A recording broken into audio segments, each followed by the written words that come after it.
اس لیے قرآن کریم نے بار بار للکارا اور فرمایا افلم یہد لہم کم اہلکنا قبلہم من القرون، کرنے والوں، بدماشی کرنے والوں، بغیرت کمینوں، بعد آؤ، جب میرا قہر جوش میں آئے گا پھر ایک دو کو نہیں، پھر بستی کی بستی، ملک کے ملک اجاڑ کے رکھ دوں گا۔ اللہ نے فرمایا جمعے کا دن قیامت کی نشانی ہے، قیامت کا دن جس دن قائم ہوگا جمعہ ہی ہوگا۔ آج جمعہ تفریح کا دن ہے، آج جمعہ جوئے کا دن ہے، آج جمعہ شراب پینے کا دن ہے، آج جمعہ کھیل تماشا بے حیائی بدماشی کا دن لوگوں نے بنا لیا۔ ایک ہمارا ماحول ہے، آپ ذرا توجہ فرمائیں۔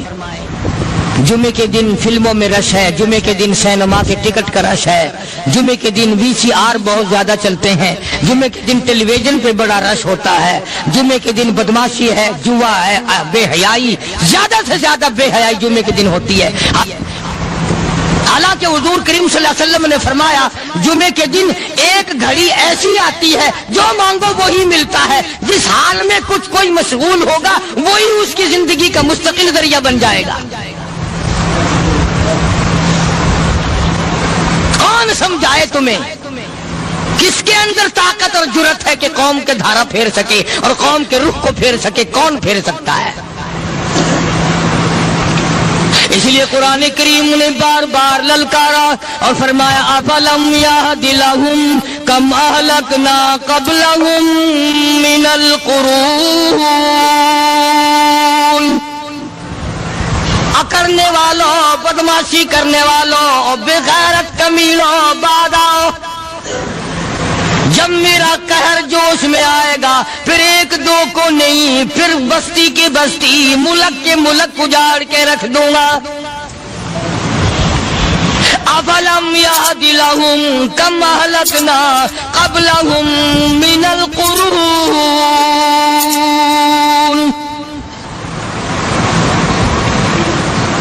میں نے قرن کے قرن اجاڑ دیے، میں نے روئے زمین کے مالک اجاڑ دیے، میں نے ملکوں کے بادشاہ اجاڑ دیے، میں نے وزیر اعظم اجاڑ دیے، میں نے گورنروں سے بھیک کے ٹکڑے منگوا دیے۔ میں وہ خدا ہوں وَتُعِزُّ مَن تَشَاءُ وَتُذِلُّ مَن تَشَاءُ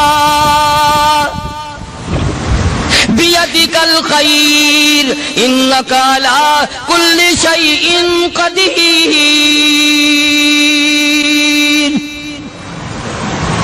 سارا نظام میرے ہاتھ میں ہے، تبارک الذی بیدہ الملک، برکتیں میرے پاس ہے، رحمت میرے پاس ہے، خیر میرے پاس ہے، بھلائی میرے پاس ہے، سلامتی کے خزانے میرے پاس ہے، امن کے خزانے میرے پاس ہے۔ وَهُوَ عَلَى بِيَدِهِ الْمُلْكُ، ملک میں راج میرا، وَهُوَ عَلَى كُلِّ شَيْءٍ قَدِيرٌ۔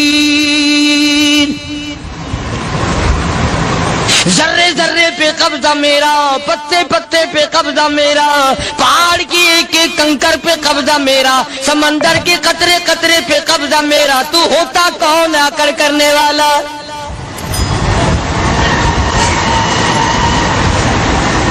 غور نہیں کرتے، سوچتے نہیں ہیں کہ کلام الہیہ ہمیں کیا بتانا چاہتا ہے۔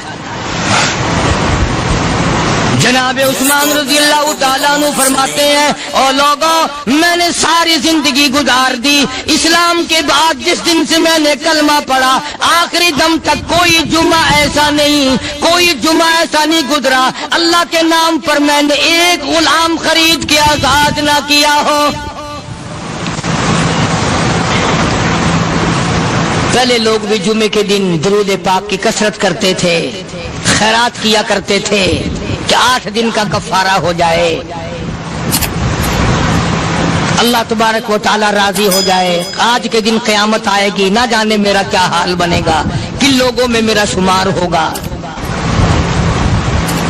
مدنی کریم صلی اللہ تعالی علیہ وسلم کا دربار لگا ہوا ہے، مجلس ہے آقا مدنی صلی اللہ علیہ وسلم کی۔ وہ کتنے مقدروں والے جوان تھے جو اپنے محبوب صلی اللہ علیہ وسلم کی مجلس میں بیٹھتے تھے۔ وہ کتنے خوش بخت اور خوش نصیبے والے لوگ تھے جو اپنے آقا کے سامنے بیٹھتے تھے۔ حضور کریم صلی اللہ علیہ وسلم نے فرمایا مجھے 3 چیزوں سے بڑی محبت ہے، 3 چیزیں بڑی پیاری لگتی ہیں، 3 چیزیں دنیا میں بڑی مرغوب ہیں مجھے۔ فرمایا ایک نماز میری آنکھوں کی ٹھنڈک ہے۔ سرکار کی پسندیدہ بات سنو، فرمایا نماز میری آنکھوں کی ٹھنڈک ہے۔ جو نماز پڑھتا ہے وہ میری آنکھوں کو ٹھنڈا کرتا ہے، جو نماز نہیں پڑھتا کیا مطلب؟ وہ مجھے رنج دیتا ہے۔ اور جامع ترمذی میں ایک حدیث موجود ہے، ارشاد ہے حضور کریم سب کہہ دو صلی اللہ علیہ وسلم کا، فرمایا کہ ہر پیر کے دن، ہر جمعرات کے دن ہر امتی کا نامہ اعمال میرے سامنے پیش کیا جاتا ہے۔ ہر امتی کا اعمال نامہ سرکار کے سامنے کر دیا جاتا ہے، تیرے فلاں امتی کا یہ عمل ہے۔ ذرا مسجد میں بیٹھے ہو، قبلے کی طرف منہ کیے بیٹھے ہو، لوگوں سوچو تو صحیح ہمارے اعمال نامے دیکھ کر آقا کو کتنا رنج ہوتا ہوگا، ہمارے کردار دیکھ کر، ہماری روسیائی کو دیکھ کر آقا کو کتنا رنج پہنچتا ہوگا صلی اللہ علیہ وسلم۔ ارے ہم نے حضور کی ذات اقدس کو رنج پہنچایا، پریشانی پہنچائی، تکلیف پہنچائی، پرواہ نہیں کرتے نمازوں کی، نوجوان بھی بوڑھے بھی حج کر کے بھی نماز پڑھتے لوگ، اور اب تو ویسے بھی دانا بینا لوگ ہیں۔ تو آپ نے ارشاد فرمایا کہ میری آنکھوں کی ٹھنڈک نماز میں ہے، 3 چیزیں مجھے پیاری ہیں پوری دنیا میں، 3 چیزیں پسندیدہ ہیں میری۔ سب سے پہلی فرمایا نماز میری آنکھوں کی ٹھنڈک ہے، قرۃ عینی فی الصلاۃ او کما قال النبی صلی اللہ علیہ وسلم۔ فرمایا جس آدمی، جس امتی کا یہ دل کرے کہ میں نبی کی آنکھ ٹھنڈی ہو، اسے چاہیے کہ نماز پابندی سے پڑھے۔ دوسرا فرمایا وفادار عورت مجھے بڑی پسند ہے۔ حضور کریم صلی اللہ علیہ وسلم نے فرمایا وفادار عورت، ہائے ہائے ہماری ماؤں سے زیادہ وفادار کون ہوں گی؟ جناب عائشہ صدیقہ رضی اللہ تعالیٰ عنہ فرماتی ہیں کالی کملی والے کے گھر میں 3 مہینے چولہے میں آگ نہیں جلتی تھی۔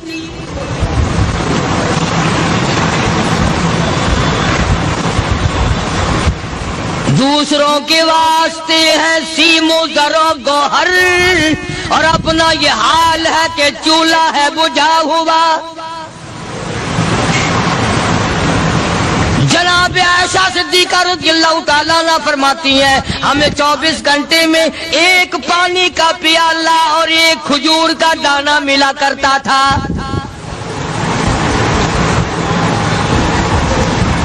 کبھی اپنی ماہوں کی خوراک تو دیکھو، خرچہ تو دیکھو، اور اگلی بات سنو تو حیران ہو جاؤ۔ جناب عائشہ صدیقہ رضی اللہ تعالیٰ عنہ فرماتی ہیں اس پیالے اور کھجور کی قدر بھی تب ہوئی جب وہ بھی نہ ملی۔ پیسوں کو برباد کرنے والوں، بے قدری کرنے والوں، ذرا سوچو تو صحیح کہ کیا گھر ہے محمد عربی سب کہہ دو صلی اللہ علیہ وسلم کا۔ اسی گھر سے خیر و برکت ملی صحابہ کرام کو، لیکن دنیا نہ تھی، بلڈنگ نہ تھی، کوٹھی نہ تھی، بنگلہ نہ تھا، چہل پہل نہ تھی۔ اچھا ایک بات اور آج یاد کر کے لے جاؤ، یہ تو مجبوری ہوئی نا، یہ تو ایک مجبوری ہوئی، پریشانی ہوئی، محتاجی ہوئی کہ پانی کا ایک پیالہ اور ایک کھجور کا دانہ ملتا تھا۔ اور اگلی بات سنو تو حیران ہو جاؤ، مجبوری اور چیز ہے، اختیار سے کرنا اور چیز ہے۔ جناب فاروق اعظم رضی اللہ تعالیٰ عنہ کی حکومت ہے، عائشہ صدیقہ رضی اللہ تعالیٰ عنہ سال کا خرچہ 12,000 روپیہ بوری میں بھر کر حضرت عمر نے حضرت عائشہ کے گھر پہنچا دیا، لو تمہارا یہ سال کا خرچہ آ گیا۔ سال کا خرچہ حضرت عمر رضی اللہ تعالیٰ عنہ نے جناب عائشہ صدیقہ رضی اللہ تعالیٰ عنہ کے پاس بھیجا۔ اتنا بڑا بورا بھر کر آیا، اللہ غنی بجائے خوش ہونے کے، بجائے مچلنے کے، بجائے فخر کرنے کے اپنی خادمہ سے فرمانے لگی، حضرت عائشہ خادمہ سے فرمانے لگی، میں نے تو اپنے محبوب صلی اللہ علیہ وسلم کے پیٹ پہ پتھر دیکھے، میں نے تو کالی کملی والے کو فاقے کرتے دیکھا۔ خادمہ سے فرمانے لگی، اس بوری کے میرے درمیان میں کپڑا لٹکا دے، میری آنکھ دیکھنا گوارا نہیں کرتی، میری آنکھ دیکھنا بھی گوارا نہیں کرتی۔ اس نے کپڑا لٹکا دیا۔ اس کے بعد خادمہ سے فرمانے لگی، مدینے میں اعلان کراؤ، جس کو خیرات چاہیے وہ عائشہ کے دروازے سے آ کے لے جائے رضی اللہ تعالیٰ عنہ۔ سارے مدینے میں اعلان ہوگا، خیرات لینے والے آ جاؤ۔ شیئر ضرور کریں۔ ایک اور بات تھی اس وقت میں، ضرورت مند جاتا تھا، یہ نہیں کہ ٹیبک میں ہزاروں روپیہ پڑا ہوا پھر بھی مانگ کے کھانا ہے، جیب میں ہزاروں روپیہ پھر بھی مانگنا ہے، پلے سے نہیں کھانا۔ کہ جتنے بھیک مانگے ہیں نا، بھیک مانگنے والے، 1 کروڑ روپیہ دے دو انشاءاللہ شام کو پھر بھی مانگے گا، اس کے مقدر میں بھیک مانگنا ہے۔ فرمانے لگی کچھ نہیں ہے، وہ خادمہ کہنے لگی کچھ نہیں ہے۔ اب وہ خادمہ کہنے لگی کہ اگر 1 ٹکے کا گوشت منگوا لیتی تو تم بھی اپنا روزہ کھول لیتی، گوشت سے میں بھی کھا لیتی۔ کیا جواب دیا اما عائشہ صدیقہ رضی اللہ تعالیٰ عنہ نے؟ فرمانے لگی، اب تانا دینے سے کیا فائدہ، تو نے اس وقت یاد کیوں نہیں دلایا؟ اس لیے میں نے یہ واقعہ سنا دیا کہ پہلی بات سن کر کے تو آپ لوگوں کے دل میں بھی یہ بات آئی ہے نا کہ جی مجبوری ہے، چوری تو وہ کرنے سے رہی بیچاری، پریشانی جو ہوئی، غربت جو ہوئی، تنگی جو ہوئی، چلو پانی کا پیالے پہ گزر کیا۔ اور نہیں، یہ حضرات اختیاری بھی فاقہ کرتے تھے۔ اب 12,000 آیا اور افطار کرنے کے لیے چھچوا رہے، کھجور بھی نہیں۔ اور ہم تو خدا جانے کب کب تک کا انتظام سوچتے ہیں، پوتے پوتیوں تک کا انتظام جب تک نہ کر لیں اور اولاد در اولاد تک کا انتظام نہ کر دیں، اس وقت تک ہماری تسلی تو ہوتی نہیں۔ اسی کو مجذوب نے بڑے عجیب طریقے سے سمجھایا، کہتا ہے کہ آنے والی کس سے ٹالی جائے گی، آنے والی کس سے ٹالی جائے گی، اور جان ٹھہری جانے والی جائے گی، روح رگ رگ سے نکالی جائے گی، تجھ پہ ایک دن خاک ڈالی جائے گی، تیرے رشتہ دار عزیز اقربا دھڑا دھڑ مٹی پھینک کے ایسے آئیں گے گویا تجھے پہچانتے بھی نہیں۔ بڑی بڑی عجیب باتیں کہی مجذوب علیہ رحمت نے، اللہ کی رحمت نازل ہو اس کی قبر مبارک پہ، آمین کو۔ کہتا ہے سب کی سب ہیں راہ روے کوئے فنا، سب چل رہے ہیں فنا کی طرف۔ اب یہ جو ہم لوگ بیٹھے ہیں نا، خوش ہو رہے ہیں، میری 50 سال عمر ہو گئی، میری 60 سال عمر ہو گئی، میری 40 سال عمر ہو گئی، میری 30 سال کم عمر ہو گئی، اور اصل بات ہمارے دماغ میں اپنے آپ کو آخرت کے لیے جس قدر ممکن ہو سکے تیاری کریں۔ آج کل بڑی رات ہے، سویرے اٹھو، کم سے کم صبح و شام ہر آدمی ایک تسبیح درود شریف کی، ایک تسبیح استغفار کی، اور ایک تسبیح تیسرے کلمے کی، یہ تو کم سے کم ہو ہی جائے۔ بکواس کرتے سو جاتے ہیں، بکواس کرتے اٹھ جاتے ہیں، بلا ہے کوئی زندگی کا معاملہ؟ اللہ سے معافی مانگتا سو جا اور معافی مانگتا اٹھ جا، خدا کی قسم اللہ کا دریائے کرم جوش میں آئے۔ تو یہ ساری چیزیں میں نے لیے عرض کی، تو وقت پورا کرنے والا حساب نہیں کہ نہ جانے کس کو توبہ کی توفیق ہو جائے۔ کم سے کم ان 3 تسبیحوں کو ہر مرد عورت لازمی پکڑ لے۔ ایک تسبیح درود شریف کی، ایک تسبیح سبحان اللہ والحمدللہ ولا الہ الا اللہ واللہ اکبر ولا حول ولا قوۃ الا باللہ العلی العظیم، اور ایک تسبیح استغفر اللہ الذی لا الہ الا هو الحی القیوم واتوب الیہ، یا استغفر اللہ ربی من کل ذنب واتوب الیہ، اور ایک تسبیح درود شریف کی اللہم صلی علی سیدنا مولانا محمد وعلی آل سیدنا مولانا محمد مبارک وسلم وصلی علیہ۔ جب ایک مرتبہ درود بندہ پڑھے گا 10 بار اللہ کی رحمت آئے گی، 10 گناہ معاف ہوں گے، 10 درجے بلند ہوں گے، 10 خطائیں معاف کر دی جائیں گی، تو کتنا بڑا اجر ہے۔ خصوصاً بوڑھوں کو چاہیے کہ وہ گپوں میں اپنا وقت خراب نہ کریں۔ خدا کی قسم قبر میں جانے کے بعد تجھے ایک سانس کی مہلت۔ پر مجھے اس بات کا افسوس ہے کہ آپ لوگ پورا مضمون سننے کی کوشش نہیں کرتے، بلکہ بعض لوگ بالکل اخیر میں سر سے، ایک ہے جمعے کی فضیلت حاصل کرنا، ایک ہے جمعہ پڑھنا، ایک ہے سیرو نہانا، اس میں بڑا فرق ہے۔ ایک ہے سر سے اتارنا اور ایک ہے اس کی فضیلت کا حاصل کرنا۔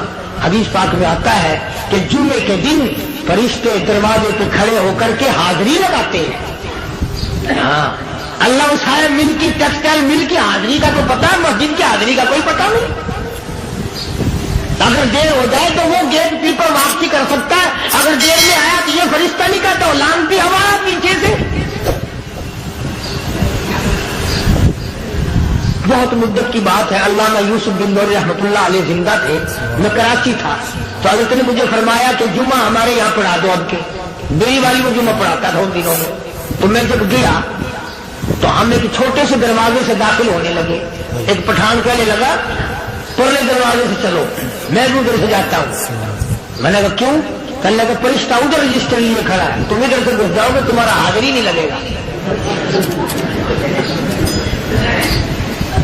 وہ کہنے لگا فرشتہ بڑے گیٹ پہ کھڑا ہے، ادھر چلو۔ تو کم سے کم اس پٹھان کا تو یہ عقیدہ ہے کہ فرشتہ کھڑا ہے، اور تمہارا خیال یہ ہے کہ جمعے کے دن نہ فرشتہ ہے نہ خدا ہے، کوئی بھی نہیں ہے۔ اس لیے سیرت النبی صلی اللہ علیہ وسلم کا عنوان شروع ہوگا، وقتی آؤ پورا مضمون سنو تاکہ لطف آئے، دل و دماغ بنے۔ اور عقیدہ میں نے تمہیں بتا دیا، لا الہ الا اللہ، خدا تو سوا الہ کوئی نہیں، مشکل کشا کوئی نہیں، پیدا کرنے والا کوئی نہیں، فصل میں، دکان میں، کارخانے میں اس کے سوا برکت دینے والا کوئی نہیں۔ اور یہ بات بتائی کس نے؟ محمد الرسول اللہ صلی اللہ علیہ وسلم، ہمارے نبی حضرت محمد الرسول اللہ صلی اللہ علیہ وسلم نے ہمیں یہ بات بتائی، خدا کے بعد خدا کوئی نہیں، مصطفیٰ کے بعد نبی کوئی نہیں، حضور صلی اللہ علیہ وسلم کے بعد کوئی کسی قسم کا جو نبوت کا دعویٰ کرے وہ کافر ہے، دجال ہے، بے ایمان ہے، وہ خنزیر سے بدتر ہے جو میرے آقا کے ختم نبوت کے تاج کو ہاتھ لگائے گا۔ فرمایا لہم قلوب لا یفقہون بہا، اللہ پاک جل شانہ فرماتے ہیں جس کا دل قرآن کریم سمجھنے کا عادی نہیں، لہم قلوب لا یفقہون بہا، جس کا دل قرآن سمجھنے کے لیے تیار نہیں، وَلَهُمْ أَعْيُنٌ لَا يُبْصِرُونَ بِهَا، جس کا کان اللہ کا قرآن سننے کے لیے تیار نہیں،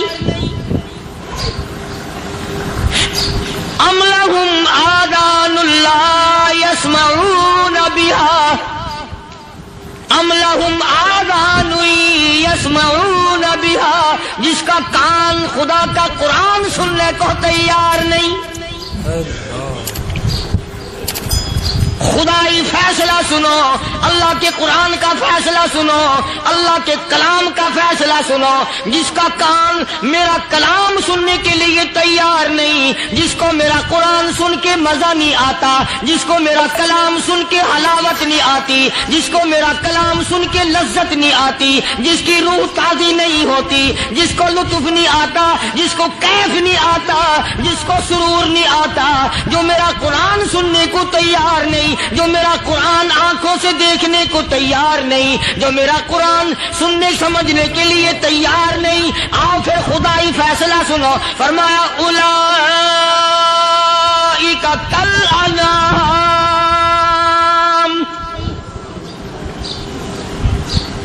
میرا فیصلہ نہیں، کسی پارٹی کا فیصلہ نہیں، کسی فرقے کا نہیں، کسی طبقے کا نہیں، کسی جماعت کا نہیں۔ فرمایا اولئک الانعام، پیدا کرنے والا مالک و خالق کہتا ہے مجھے اپنی کبریائی کی قسم یہ سارے جانور ہیں،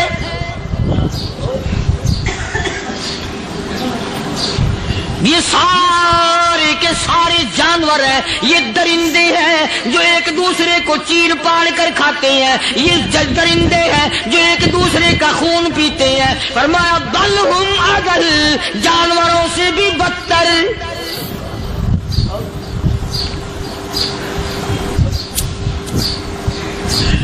جس کے دل میں قرآن سن کر ترس نہیں، جس دل میں رحم نہیں، اپنے سے کمزور دیکھ کر جس کے دل میں شفقت نہیں، مہربانی کا مادہ نہیں، فرمایا وہ کوئی بندہ ہے، وہ تو جانور ہے. اور خدا قسم میں آ گیا، فرمایا بل ہم اضل، اس سے بھی بدتر. اللہ والے جو ہیں وہ ان خصلتوں کو دور کراتے ہیں، اور وہ آدمی کے مزاج اور دل میں سے ایسی چیزیں نکالتے ہیں جو اس کی بربادی کا ذریعہ بنتا ہے. دل کی بیماریوں کا کسی کو فکر نہیں. بخار ہو جائے، آپ چڑھ جائے، آپ کو پتہ چل جاتا ہے. نزلہ ہو جائے، آپ کو پتہ چل جاتا ہے. کھانسی ہو جائے، پتہ چل جاتا ہے. دل کی بیماریوں کا کیا پتہ چلے؟ صحابہ کرام رضوان اللہ تعالی علیہ مجمعین کی جماعت کے اللہ پاک کے محبوب حضرت محمد الرسول اللہ صلی اللہ تعالی علیہ وسلم نے دلوں کی صفائی کی. پہلے لوگ جھونپڑیوں میں، کچے کوٹھوں میں رہتے تھے، نہ اتنی صفائی تھی، نہ اتنی ترقی تھی. آج برتنوں کی صفائی دیکھو، کپڑوں کی صفائی دیکھو، مکان کی صفائی دیکھو، رات دن بس اسی دھندے میں لگے ہوئے. سارا دن برتن دھونے سے فرصت نہیں، سارا دن کپڑوں کے بناؤ اور سوار میں فرصت نہیں. تو اللہ والے ایسے موقع پر بڑی عجیب بات کہتے ہیں. وہی مجذوب ہے، مجذوب علی رحمت کہتے ہیں بظاہر تو ہر شے میں بے حد صفائی، بظاہر تو ہر شے میں بے حد صفائی، مگر دل میں ہے گندگی انتہائی.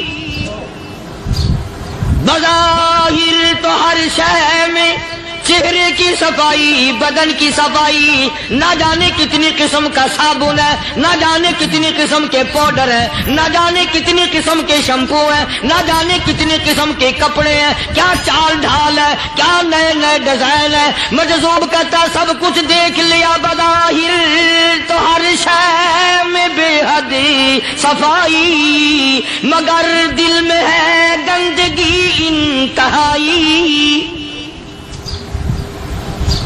جس یار کی بیٹھک میں بیٹھ کے کھانا کھایا، جس رشتہ دار کی بیٹھک میں بیٹھ کے کھانا کھایا، اسی کی بہن کو دیکھ کر آبرو پہ ڈاکہ ڈالنے کا پروگرام ہے. جس دوست کے گھر میں بیٹھ کے کھانا کھایا، اسی دوست کی بیوی کی عزت لوٹنے کا پروگرام ہے. پرانے زمانے میں اب بھی دلی جیسے شہر میں اگر دعوت کی جاتی ہے تو وہاں ایک تشتری میں نمک آتا ہے سب سے پہلے. عام میں بھی دستور تھا پرانے زمانے میں، اگر کوئی دعوت کرتا، کوئی تقریب کرتا، سب سے پہلے نمک آتا تھا. ایک ایک انگلی ہر شخص نمک چاٹتا تھا. کیا مطلب؟ جس نے نمک چاٹ لیا اب وہ نمک حرامی نہیں بنے گا. اس گھر میں چوری کرنا، اس گھر کی آبرو کا غلط تصور لانا، اس گھر کے مال میں خیانت کرنا وہ حرام سمجھتا تھا جس گھر کا میں نے نمک چکھ لیا. اور مسلمانوں کی بات نہیں، ہندوؤں کی بھی یہ باتیں تھی. مولانا محمد علی صاحب جلندری سب قید رحمت اللہ علیہ فرمایا کرتے تھے کہ ایک سکھ تھا بہت بڑا ڈاکو. مسلمان اور ہندو مل کر اس کو ساتھ ملا کر کے لے گئے کہ یہاں اس گاؤں میں، اس پنڈ میں ڈاکہ ڈالے. سفر کر کے گئے، تکلیف اٹھا کے گئے. اس سکھ ڈاکو نے پوچھ لیا کہ یہ کون سا گاؤں ہے کہ یہ فلانا ہے. اچھا سارے کے سارے یہ تلاش کرو، یہ سوچ بچار کرو، اپنے پنڈ کی، اپنے علاقے کی، کسی مسلمان کی، کسی ہندو کی، کسی سکھ کی، کسی چوڑے چمار کی اس گاؤں میں لڑکی تو نہیں؟ ہمارے یہاں سے کوئی لڑکی تو شادی ہو کے یہاں نہیں آئی ہوئی. ان ساروں میں سے کہنے لگا کہ ہمارے بھنگی کی لڑکی جمعدار کی یہاں آئی ہوئی ہے. کہنے لگا واپس چلو، بیٹی بیٹی ہے، چاہے بھنگی کی ہو یا نواب کی ہو. ارے کل بیٹی کا ڈولا دیا تھا، آج ڈاکہ ڈالیں گے، شرم نہیں آئے گی؟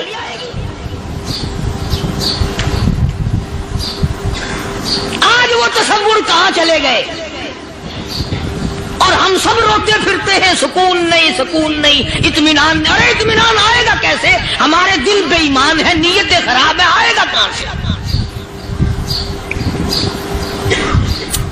صحابہ کرام رضوان اللہ تعالی علیہ مجمعین کی جماعت نے اس قدر اس بات پہ محنت کی اور کوشش کی کہ غلط لقمہ بھی پیٹ کے اندر نہ چلا جائے.